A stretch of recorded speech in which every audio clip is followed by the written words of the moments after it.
할렐루야. 아멘. 벌써 12월이 되었어요. 오늘은 3개월 만에 다시 돌아왔습니다. 사도행전 강해로 이런 사람에 대해서 말씀을 같이 나누려고 합니다.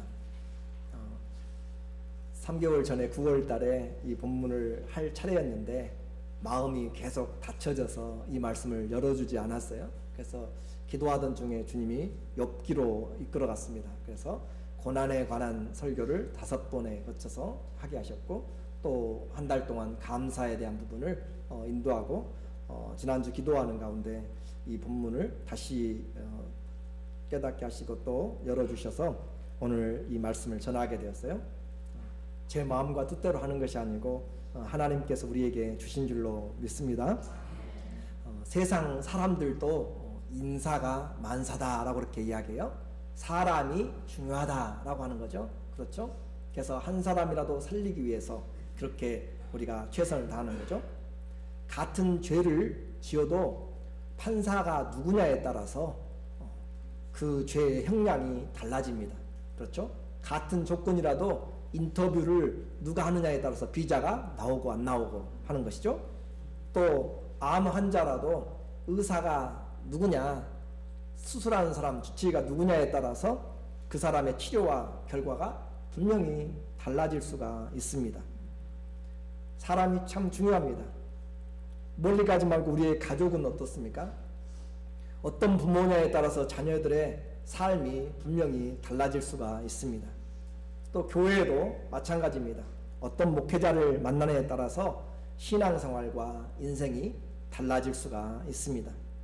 교회의 부흥과 또 교회의 성격도 교회에 몸담고 있는 사람들, 또 특별히 그 일꾼들이 어떤 사람들이냐에 따라서 그 교회의 공동체가 성격이 달라지게 되고 교회의 모습이 밖으로 드러나게 됩니다. 그만큼 공동체의 일꾼들은 중요합니다. 모세는 이스라엘을 이끌어가는 데 있어서 힘들어서 주님께 포기하고 싶었습니다. 그래서 포기하려고 주님께 나를 차라리 죽여주시라 라고 그렇게까지 하나님 앞에 자기의 어려움을 토로하였습니다. 왜냐하면 늘 자고 일어나면 감사해도 우리의 신앙이 감사해야 되는데 자고 일어나면 불평하고, 아무리 기적을 맛봐도 2, 3일만 지나면 물이 없어서 불평하고, 할 것이 없어서 불평하고, 데리고 간다 불평하고, 쉬지 못하게 한다 불평하고, 눈만 뜨면 입에가 뭐가 달렸어요? 원망과 불평이 달려있는 그들을 데리고 이 광야를 거쳐서 가나안 땅에 들어간다는 것이 너무너무 힘들었습니다. 자신이 없었어요. 그렇게 낙담하고 있을 때 하나님께서 그의 장인 이드로를 보냈습니다. 그리고 이드로를 만났을 때 이드로가 인생의 지혜를 그에게 전달을 해줘요. 사위 모세야, 역할을 분담하라 라고 하는 거죠. 큰 것은 모세의 자네가 하고, 작은 것은 당신이 세운 10부장, 50부장, 100부장, 1000부장들로 그 일들을 하도록 그렇게 하라 라고 이야기합니다. 그러면 자녀도 짐을 내려놓고 백성들도 그 자네 때문에 긴 줄을 기다려서 며칠이고 기다려야 되는데 그런 수고도 덜고 모두가 유익이 된다라고 했죠. 그런데 중요한 것이 있다. 그 일꾼들은 아무나 세워서는 안 된다라고 하는 것입니다. 출애굽기 18장 21절에 보니까 그대는 모세는 또 온 백성 가운데 재덕이 겸전한 자, 재능과 덕이 있고 겸전한 자, 겸손하고 온전한 자를 택하라. 곧 그 사람이 어떤 사람이냐? 곧 그 사람들은 하나님을 두려워하는 사람들이다. 하나님을 두려워하면 겸손하게 되어 있습니다. 그렇죠? 하나님을 두려워하면 지혜가 오게 됩니다. 그래서 하나님을 두려워하며 진실무명, 진실하고 허물이 없는 사람들, 불의한 이익을 탐내지 않는 미워하는 사람들을 빼어서 백성들 위에 세워 1000부장, 100부장, 50부장, 10부장을 삼으라 라고 그렇게 이야기합니다. 그 세워주는 사람들 중요합니다. 진실해야 되고 하나님을 경외하면서 재물을 탐하지 않고 지혜로운 사람들, 이런 원칙으로 모세는 짐을 많이 덜 수가 있었습니다. 그리고 그 원칙은 이스라엘이 계속적으로 나라를 이루어가면서 지켜지고 있는 것이고, 또 이런 원칙은 성령으로 확장되는 사도시대의 이 교회에도 동일하게, 예루살렘 교회도 적용되게 되었습니다. 초대교회에 문제가 생겼네요.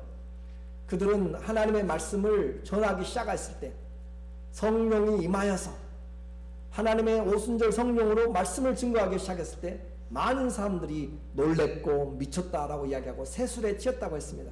그러나 베드로가 설교하고 말씀을 증거하고 잡아다 가두어도 성령이 옥에서 그들을 풀어내고 또 가서 이 생명의 말씀을 성전에 가서 전하라 라고 이야기하면서 주님이 풀어놓으시니까 가서 또 전하고 또 잡아오고, 그래도 그들은 하나님 앞에서 사람의 말을 듣는 것이 옳으냐, 하나님의 말씀을 듣는 것이 옳으냐, 너희가 판단하라 라고 이야기하면서 담대하게 말씀을 증거했습니다. 세상을 두려워하지 않았습니다. 사도행전 5장 42절에 보니까 5장 42절에 저희가 날마다 성전에 있든지 집에 있든지 예수는 그리스도라 가르치기와 전도하기를 쉬지 아니하니라. 그들이 집에 있든지 성전에 있든지 무엇을 하든지 예수가 그리스도라. 그래요. 예수가 바로 우리의 구세주이고 하나님이 보내신 유일한 자입니다. 다른 구세주는 없고 다른 메시아는 없습니다. 그것을 가르치는 것을 쉬지 않았고 전도하는 것을 쉬지 않았습니다. 밖에서 그들을 잡아가고 두렵게 하고 위협하여도 그들은 무너지지 않았습니다. 잘 기억하십시오. 기독교의 진리를 분명하게 발견하면 밖에서 아무리 목숨을 위협해도 우리는 강하고 담대하게 되고, 아무리 위협이 오고 닥쳐와도 천만인이 둘러서도 그리스도를 향한 그 믿음은 빼앗아갈 자가 없습니다. 그래서 외적인 위협을 잘 견뎌냈는데 이번에는 내적으로 위협이 다가왔습니다. 내적인 위기가 다가왔어요. 사단은 얼마나 지혜가 번뜩이는지 몰라요. 뱀같이 조용하게 들어와서 또 어떨 때는 약한 자에게는 어떻게 해요? 사자같이 달려들고 정신 바짝 차리지 않으면 어느 술수에 넘어갈지 모릅니다. 거짓 교사들을 교묘하게 보내고 교회 신천지들도 그렇죠. 가서 열심히 1년 동안 봉사하고 그렇게 신임 얻게 만들어서 교회를 분란시키고 문제들 만들어서 교회를 두동강에 내고 나눠버리고 해체시키고, 지혜롭게 그들도 사단의 그런 계계를 쫓아서 그렇게 하는데, 오늘 이 교회가 성장하면서 내적인 갈등이 생겼어요. 1절의 내용입니다. 그때 제자가 많아졌는데 헬라파 유대인들이 자기의 과부들이 그 매일 구제에 빠짐으로 히브리파 사람을 원망하더라. 제자들이 많아졌습니다. 그런데 이 제자들이 많아졌다.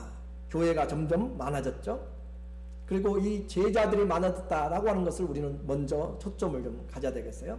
이 마데테스라고 하는 이 제자, 그것은 한마디로 학생입니다. 그렇죠? 제자는 학생이죠. 스승에게 배우는 사람. 그래서 이 마데테스 제자라고 하는 것은 배우는 사람이 특징입니다.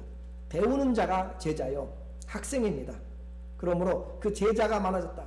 그리스도인들을 뭐라고 불렀어요? 제자라고 불렀어요.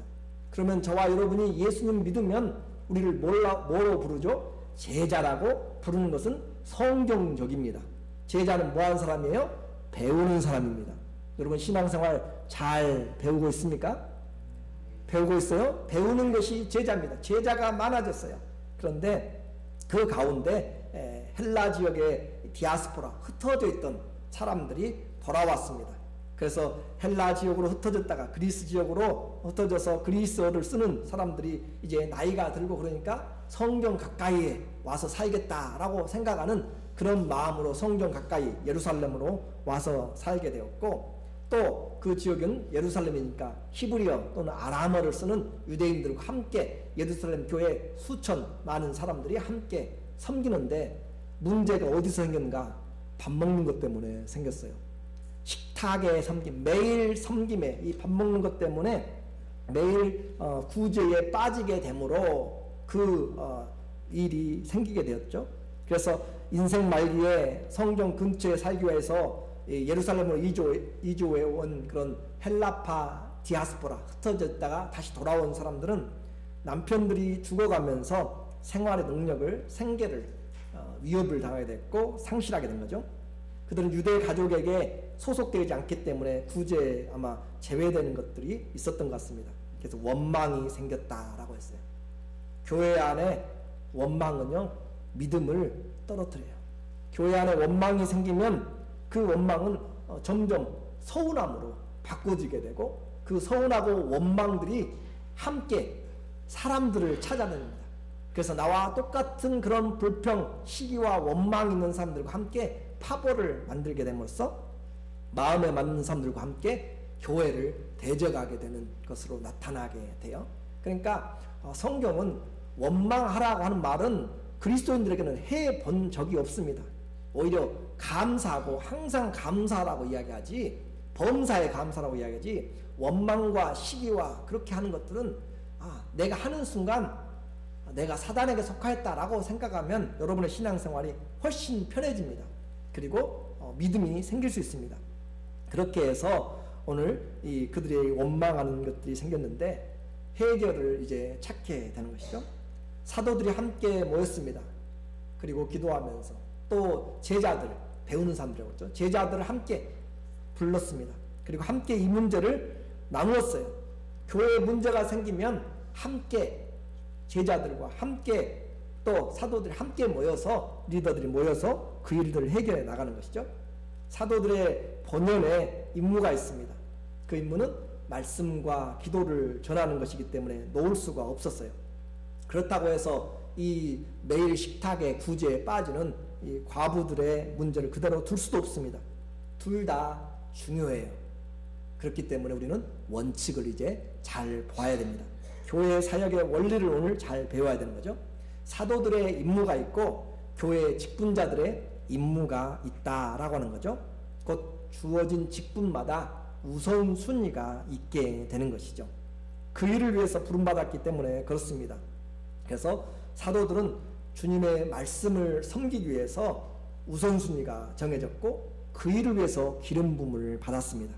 그리고 그것은 그냥 기름 부음 받고 그냥 말씀을 전하는 것이 아니라 거기에는 전심을 해도 부족합니다. 6장 4절의 내용이죠. 사도행전 6장 4절에 사도들이 말하기를 우리는 기도하는 것과 말씀 전하는 것을 어떻게 하리라? 전무하리라. 아무것도 안 한단 말이 아니라 거기에 모든 노력을 쏟아놓는다라고 하는 것이에요. 그래서 이 전무하다라고 하는 헬라어는 프로스카텔레오라고 하는 것은 거기에 집착하다, 거기에 고집하고 거기에 아주 몰두하다 그 말이고, 계속하다, 거기에 끊임없이 하다는 것이고, 거기에 어떻게 해요?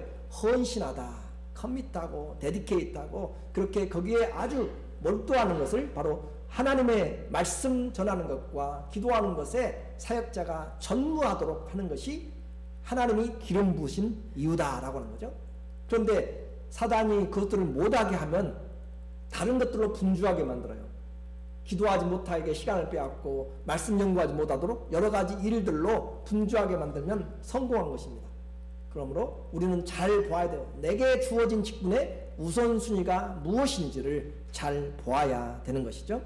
그래서 우리는 이와 같이 교회에 맡겨진 소임들이 분명히 있습니다. 직분과 직임이 다르다라고 하는 거죠. 사도들은 이제 제자들과 회의를 하고 나서 일꾼들을 선출하도록 결정을 했습니다. 그 3절의 내용이죠. 기준은 분명합니다. 형제들아, 너희 가운데서 성령과 지혜가 충만한 사람, 또 세상 사람들로부터 칭찬 듣는 사람을 7을 택하라. 우리가 이 일을 저희에게 맡기겠다. 그리고 우리는 기도와 말씀에 전념하겠다라고 그렇게 말씀하는 것이죠.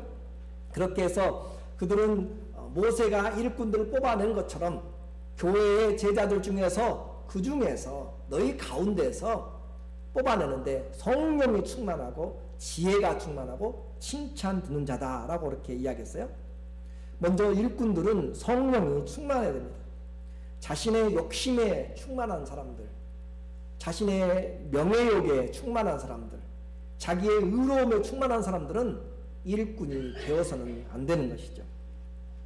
마음이 성령으로 지배하는 사람, 성령에 지배받는 사람이죠. 그래서 우리는 성령의 충만을 너무 은사적으로, 너무 다른 본능적으로만 보지 말고 우리가 에베소서를 통해서 좀 잘 배우고 있죠. 연결이 되잖아요. 성령의 충만은 우리 안에서부터 시작되는 것이다 라고 이야기했습니다. 에베소서 5장 18절인 것처럼 오직 성령 충만을 받으라. 그리고 그것은 시와 찬미와 신령한 노래들로 서로 내 안에서 서로 이웃에게 화답하면서 너희 마음으로 주께 노래하며 찬송하며. 그러니까 성령의 충만의 증거가 무엇인가? 성령 충만하면 어떤 역사가 나타나는가? 그것은 바로 내 안에서 찬양이 시작된다라고 했죠. 내 안에 그리스도가 가득 참으로 찬양하게 되고 마음으로 서로 주고받으면서 주님을 높여드리는 찬양이라야 되고, 또 하나는 모든 일을 하게 되면서 예수님의 이름으로 감사하게 된다. 범사에 예수님 이름으로 항상 하나님께 감사해서 하나님을 영광스럽게 한다. 그래서 예수님 믿게 되면은 원망과 불평이 아니고, 성령이 충만하면 시기와 불평이 아니고 감사가, 왜요? 예수님 이름 때문에. 그래서 감사가 있는 삶이 성령 충만하다라고 했고, 또 하나는 그리스도를 경외함으로 피차 복종하는 삶, 존중히 여기고 그리스도를 대하듯이 대하는 것이 성령 충만하다. 여러분, 이제 내가 얼마나 성령 충만한지 점수가 다 나오죠. 제 딸이 어제 SAT를 봤는데 점수가 나올 거잖아. 예를 들어서 여러분이 오늘 말씀 들었으니까 성령의 충만이 내가 얼마나 찬양이 내 안에서 주고받으며 화답하는지, 내 마음을 주장해 나가는지, 또 범사에 예수님의 이름 때문에 얼마나 감사하는지 0부터 10까지 여러분 점수가 나올 거예요. 그리고 내 안에 그리스도를 사랑하고 경외함으로 복종하는 것이 얼마나 있는지. 내가 사는 것이 아니라 주님이 사는 사람이죠. 성령의 충만은 바로 이런 하나님의 말씀과 찬양과 감사와 복종함으로 이루어지는 덕을 세우는 사람입니다. 그런 사람, 성령 충만한 사람을 세우라. 그리고 두 번째는 어떤 사람이요? 지혜 있는 사람, 지혜가 충만한 사람을 세우라. 주님이 주시는 지혜를 가진 사람. 그래서 지혜는 하나님을 경외하는 자들에게 주님이 주십니다. 그래서 잠언 9장 10절에 보면은 여호와를 경외하는 것이 지혜의 시작이요 근본이요. 그래서 하나님을 경외하면 지혜를 주님이 주시기 시작하는 거죠. 그래서 지혜의 근본이요 거룩하신 일을 아는 것이 명철이니라. 하나님 앞에 일꾼들은 하나님을 경외하는 가운데서 그분의 뜻을 구하기 때문에 지혜롭다라고 하는 것이에요. 내 마음대로 해버리면 안 되는 것이잖아요. 종이 자기 마음대로 물건을 만들어서 가져오면 주인, 여러분도 물건 살 때 주인이 오더한 거다고 틀리면 가서 인상 쓰면서 리펀하잖아요. 오더가 틀리다고 하잖아요. 주님이 원하신 대로 살게 되기 때문에 지혜로운 자다라고 하는 거죠. 그래서 하나님을 경외하는 자, 아까 모세도 그랬죠. 여호와를 경외하며 두려워하며 진실문망한 자, 그랬던 것처럼 지혜는 어디서 시작해요? 하나님을 경외하면서. 또 지혜가 그래도 부족한 자는 어떻게 하라고 했습니까? 야고보서 1장 5절에 너희 중에 누구든지 지혜가 부족하거든 모든 사람에게 후히 주시고 꾸짖지 아니하신 하나님께 기도하라. 하나님, 이 일에 지혜가 필요해요. 하나님, 이 사람과 인터뷰하는데, 이 사람을 만나는데 하나님의 지혜가 필요해요. 주님, 모든 일에, 집을 산 모든 일에 주님에게 지혜를 구하라 라고 이야기해요. 하나님의 지혜는 우리에게 기도할 때 또 우리에게 주신다라고 했습니다. 그러므로 지혜로운 자는 말하는 것보다 듣는 것을 열심히 하고, 말이 성급하고 행동이 앞섬으로 스스로 무너뜨리지 마십시오. 그것이 어리석은 것입니다. 말을 해놓고 걷잡을 수 없다. 물을 한번 엎질러주면 다시 쏟아놓은 것은 담을 수가 없다라고 했잖아요. 공동체를 힘들게 하지 않는 자가 지혜로운 자입니다. 그러니까 말만 잘해도 여러분은 지혜로운 자로 그렇게 준비가 되어줄 수 있습니다. 자, 성령 충만한 자라고 그랬죠. 또 지혜가 충만한 자라고 그랬죠. 또 하나 뭐라고 했어요? 기억이 안 나죠? 칭찬받는 자. 전 답은 다 가르쳐줬어도 대답을 안 하시니까. 칭찬받는 자. 인격이 덕스러워야 돼요. 능력도 있어요. 건강해요. 돈도 있어요. 학벌도 좋아요. 덕이 없어요. 그러면 안 되는 거죠. 칭찬받아요. 사람들에게 그 인격이 덕스러워야 돼요. 성격이 모나지 않고 감싸주는 사람, 긍휼히 여기는 사람, 다른 사람의 입장에 서서 자꾸 서려고, 우리는 그리스도처럼 할 수 없지만은 그렇게 하려고 해야 되는 거잖아요. 그래서 긍휼히 여기는 사람, 말 잘함으로 칭찬받는 것이 아니라 덕이 있는 성품으로 화합하는 사람. 내가 들어가면 모임이 깨지고요, 내가 들어가면 말하다가 다 조용조용히 하고, 또 내가 들어가면 사람들이 불편한 그런 자가 아니고, 내가 들어가서 세워주고 분위기를 업시켜주고 치어업해주고 격려하고 인커리지해주고 믿음의 덕을 지니는 자. 그렇죠? 믿음은 밑에라면 덕은 그 위에 세워지는 것이에요. 그러므로 덕이 있는 그리스도인들, 여러분, 우리가 세상에 나가서 욕먹는 이유가 뭐예요? 저 사람 믿음은 좋아요, 교회도 잘 나가고 잘하는 것 같은데 덕스러운 삶이 없어요. 그러니까 자기의 이익을 위해서는 주님을 가져다가 언제든지 갖다 놓고, 그래서 직분을 가져다가 팔기도 하고, 그렇게까지 하면서 이제는 믿어주지도 않잖아요. 그런 것을 우리가 만들었어요. 그러므로 우리가 칭찬받는 자 돼야 된다. 정말 마음 아픈 이야기죠. 그 사람의 이름을 들으면 마음이 편해지고, 그 사람의 이름만 들어도 신뢰가 가고, 그 사람의 이름만 들어도 함께하고 싶은 그런 사람이 어떤 사람이에요? 그리스도의 일꾼이다 라고 그렇게 주님은 말씀하고 있습니다. 직분은 돈으로 사는 것도 아닙니다. 사람들을 미혹해서 선거운동하는 것도 아니에요. 하나님 앞에서 하나님이 세우시는 것입니다. 교회에 짐을 지는 것이에요. 그리고 그리스도의 남은 고난을 짊어진 자들입니다. 제자, 그리스도를 배운다고 그랬죠. 그래서 그리스도의 짐을 지는 자, 남은 짐을 지는 자.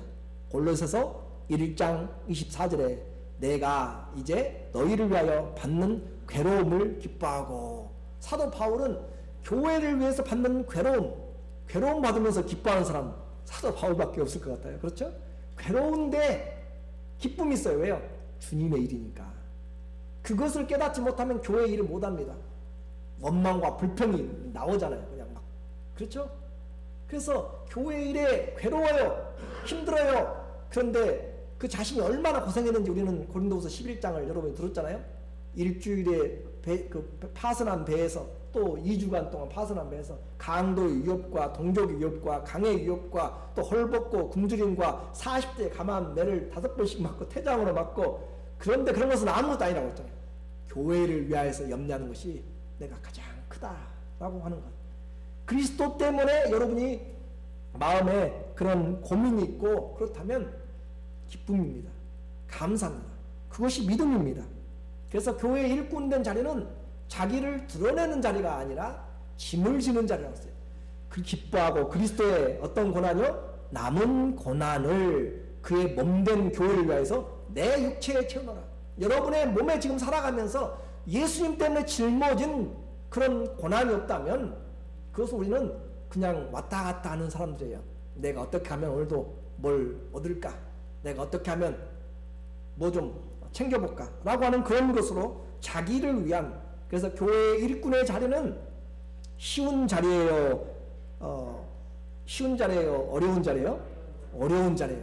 교회의 자리는, 일꾼은 한가한 자리예요? 바쁜 자리예요? 이거 잘 아시네요. 그렇게 잘 아세요. 그런데 그 교회의 일꾼의 자리는 영광스러운 자리예요? 저주받는 자리예요? 감사합니다. 그래요.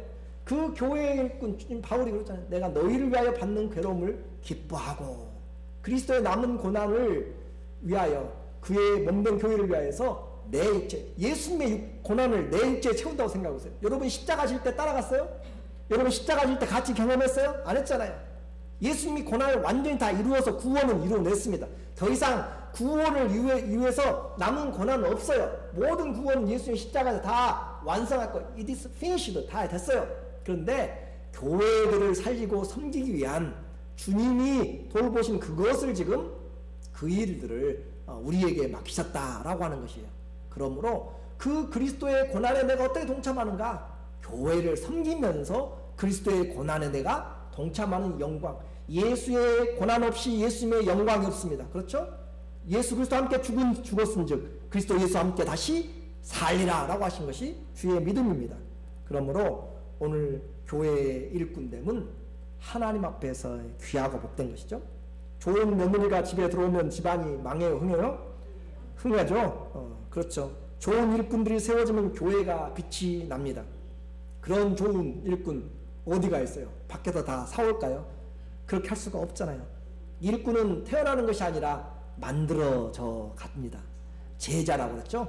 주님에게 배우는 자, 배움으로 좋은 스승같이 되어가는 것이에요. 주님의 말씀을 받음으로 인내하고 또 연단을 받고 양육되면서 선한 청지기가 되어가는 것입니다. 우리 가정을 일으킬 사람은 다른 가족이나 친구들로부터 찾으면 안 돼요. 바로 가족 구성원 한 사람 한 사람이 가족을 행복하게 만들어내야 됩니다. 또 다른 사람이 아니라 하나님이 저와 여러분을 부르셨어요. 이 교회에 저와 여러분을 보내셨습니다. 그리고 오늘도 우리에게 은혜로 양육을 하고 계세요. 우리 교회도 교회의 일원으로 몸담고 있는 우리가 바로 섬기는 교회, 사랑하는 교회를 만들어서 예수님으로 행복한 교회를 만들 책임이 다른 사람들에게 있는 것이 아니라 우리 모두에게 있는 줄로 믿습니다. 하나님이 바로 나와 우리를 통해서 그리스도의 건강한 교회를 세우기 원하시고 우리의 목표는 분명해졌습니다. 확실합니다. 내가 바로 성령 충만하고 내가 바로 지혜롭고 내가 바로 사람들에게 칭찬받는 일꾼으로 준비되어야 됩니다. 이것은 나의 사사로운 영광이나 감정이나 성격의 문제가 아니라 주님의 일이고요. 또 주님이 요청하고 있고 교회가 필요로 하기 때문에 그렇습니다. 성도들을 위하여서 교회를 온전케 하고 봉사일을 감당함으로 주님의 몸이 온전케 되는 것. 에베소서 4장 12절에 보면 이는 성도를 직분을 세우는데 이는 성도를 온전케 하며 봉사의 일을 하게 하며 그리스도의 몸을 세우려고 직분을 세웠다. 직분은 가서 밖에 나가서 내가 이 교회 뭔데요 그렇게 자랑하라는 것이 아니고 내가 이것을 뭐 사업하는데 쓰라는 내용도 아니고 이것은 성도들을 온전케 하고 봉사의 일을 하게 하고 그리스도의 몸을 세우는 일들을 하게 하는 것이 직분이다. 어느 누구도 예외라고 생각하지 마십시오. 여러분이 제자라면 여러분이 예수님 믿는다라면 우리는 형편이 어떻든 성령 충만으로 나아가야 됩니다. 우리는 내 형편이 어떻든 어리석은 자에 머무는 것이 아니라 주님 안에서 지혜로워야 됩니다. 나의 성격과 배움을 뛰어넘어서 사람들로부터 칭찬받는 그리스도의 제자가 되어야 됩니다. 우리가 바로 세상에 비치고 소금으로 주님의 제자로 그리스도의 몸으로 불러졌기 때문입니다. 이제 결단하는 시간을 우리가 생각해 보아야 됩니다. 어떻게 할 것인가? 매년마다 성장 없이 성숙 없이 그저 바라보고 일평생 주님께 제대로 쓰임받지도 못하고 사도행전의 일꾼들과는 전혀 반대로 교회의 문제들만 만들고 성령을 소멸하고 어리석게 살다가 세상에서 비난받고 원망받다가 이 땅을 떠날 것입니까? 분명하게 또 심각하게 생각을 해야 됩니다. 하나님은 우리를 세상의 축복의 통로가 되도록 부르셨습니다. 우리 때문에 가정이 행복하도록, 우리 때문에 직장에 감사가 넘치도록, 우리 때문에 교회가 복되고 또 우리 때문에 주님에게 영광이 되도록 그렇게 우리를 불러주셨습니다. 다른 이유 되지 맙시다. 바쁘기 때문에 일꾼이 못 된다. 못 배웠기 때문에 안 된다고. 시간이 없어서 안 되고 몸이 안 좋아서 안 되고 돈이 없어서 힘들다고. 주님은 아십니다. 우리의 형편을 누구보다도 잘 아시는 주님이 납득하도록 여러분이 행동하시면 됩니다. 내가 제자로 하나님과 자기의 양심에 부끄러움 없이 살아가려고 하면 그것으로 우리는 최선을 다한 것입니다. 꼭 직분이 아니어도 좋습니다. 꼭 앞에 나서지 않아도 좋습니다. 드러나지 않아도 성도들도 그를 알고 목회자도 그를 알고 또 하나님도 또 자신도 내 형편에서 내가 나의 최선을 다하고 있다면 직분을 감당한다면 성도로서 제자로서 배우고 있다면 그것은 합당하고 영광스러운 것이고 부끄러움이 없고 감사한 것입니다. 내가 할 수 있는 분량에서 믿음으로 기도하고 최선을 다하면 됩니다. 구경꾼이 되지 말고 우리의 지체로서 동역자가 돼야 될 것을 성경은 요청합니다. 방해하는 사람이 아니라 영적인 가족으로 서로 응원하고 격려하는 자가 되라고 주님 우리에게 말씀합니다. 다른 일꾼들을 꼬투리 잡지 말고 오늘 우리 모두 그리스도의 일꾼으로 주님이 세워지기를 원하는 것이죠. 결론적으로 말씀을 드립니다. 분명한 것은 우리는 우리의 형편과 처지와 상관없이 일꾼의 자질이 준비되는데 그 일에 우리의 목표가 있다라고 하는 것이에요.